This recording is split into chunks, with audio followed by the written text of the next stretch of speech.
Once upon a time ago, I was homeless. I was what you would call a card-carrying crackhead. I was out there for over 20 years. And I didn't know that I was homeless until I started working in the industry. I was a person, I would steal everything out of my parents' home.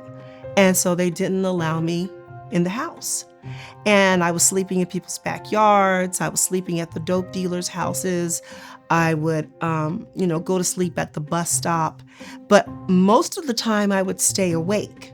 And so there was no such thing as waking up or going to sleep. It was either I was coming to or passing out. When you're working with people who are experiencing homelessness, there's a lot of distrust. There's a lot of fear of being exploited by somebody else. And so church partners play a critical role in creating calm, in creating peace, especially in my shelter. They make a big difference. I, by accident, got into this industry. I started with another company, behavioral health company here in Phoenix, because a friend of mine, she was in crisis. And she said, you'd be a good peer support. And I'm like, what's that? And I looked it up and they were hiring. And they asked me if I had experience with working with people who were homeless. And I'm like, well, yeah. And I ended up being a housing navigator, and that was 7 years ago. And I have been in the industry since. The Lutheran Social Service of the Southwest mission statement is to stabilize people during crisis and transition, build a foundation where people can thrive, and preserve dignity and respect for people who are vulnerable.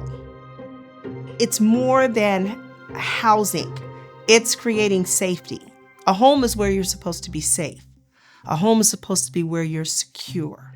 And sometimes my definition of what home looks like may not look like what your definition of home looks like, but they're both still a home. I personally have housed about 100 people, and now I'm responsible for housing even many more. And my personal story has helped so many people. It blows people away when I say, I used to be homeless. And they're like, no, you weren't. And I'm like, I know I don't look like what I've been through, but I've been through a whole lot. And so what that does is people like myself who have been through a lot but don't look like it need to speak up more. And what that will do is that'll give people hope. And I think that's the greatest thing I've been able to do is give people hope.